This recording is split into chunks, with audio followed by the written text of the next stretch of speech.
Name is Daniel Escalera, and I'm gonna be talking about my supply and demand curve for Module 3. And the product that I buy the most is gonna be this little cup of noodles right over here. So on the first curve, we can see that one situation that's gonna affect it for me the most is gonna be if the ramen noodles is gonna be that if I ever fall in bad health and my doctor says that I have to eat healthy and everything, that's going to be a huge, it's going to decrease the demand for me because I know these things are like high in sodium. Yeah, it's very high in sodium, and that's the downfall. So for health reasons is going to bring my demand down. The second is if I find a better and cheaper alternative good to this, like for a substitution, and it's gonna bring down my demand. And one idea of that might be this thing right over here, macaroni and crab. It's basically 50 cents more expensive than this, but it's cheaper. I you might get more for your money, so that would decrease my demand because I don't need it anymore because I'm eating the macaroni. And the other one that's gonna bring down my demand for it, if it's so another thing that's gonna bring down demand is I'm super rich and I make a bunch of money. Why am I ever gonna need to eat noodles again and not struggle like most college students? So it's gonna bring down demand because I'm making them big bucks so I can eat real food, real meat. Okay, and now for supply. Well, we're trying to see what's gonna increase supply. Yeah, what's gonna increase it. And one thing that might increase supply is, let's say the ramen. They find a cheaper way to make ramen. So like pasta goes down. Yeah, pasta. The price of the pasta is gonna whatever it may, like the yeast and all that. That goes that goes down. So they're able to make it. So they're able to make more of the noodles. That's gonna increase supply for the company. The second one that might increase supply is that if they end up buying out a bunch of their competitors. So, and when they buy out the competitors, they have new factories and everything that can produce more noodles for them.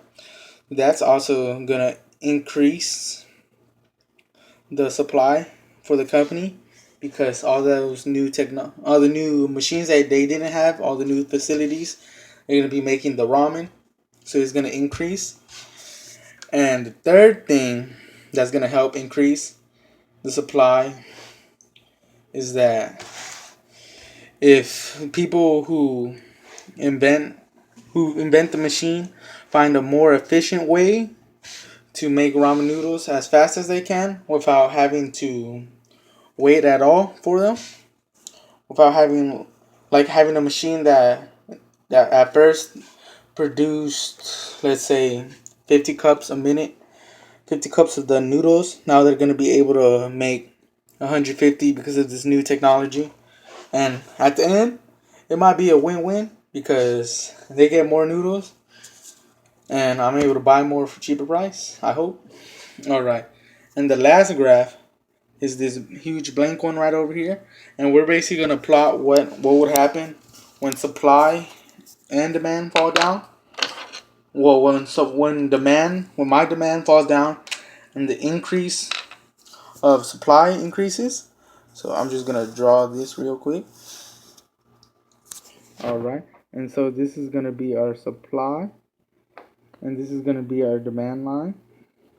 And like just like in the other examples before, my demand is going to end up going down because I don't need these noodles anymore. I'm a independent college student. While the supplies, they're going to move up because the company's like, we're better in technology and we could be more efficient. And when we're being more efficient, we can make more of that money. Money, money, money. So what's gonna happen to our graph? So one thing that's gonna happen is that we see the change in the equilibrium. Ends up going down because it goes down because of the demand, because I don't need it anymore, and I want to say it shifts to the right, and that's gonna happen. And that's what happens when both of these happen at the same time, when the demand decreases and the supply increases. So that's what's gonna happen in that situation. The equilibrium is gonna go down, and basically noodles, they're gonna end up becoming cheaper because they have more of them. Because as we can see, the price is right there. So at first, the price for the equilibrium, let's say this is like 50 cents, because we know these noodles are super cheap. So they're gonna end up falling from here to there. So now they're basically gonna be like 25 cents each. So it's gonna be super cheap. And that happens when demand decreases and supply increases. And thanks for watching the video, guys. My name is Daniel Escalera, and alright, see ya.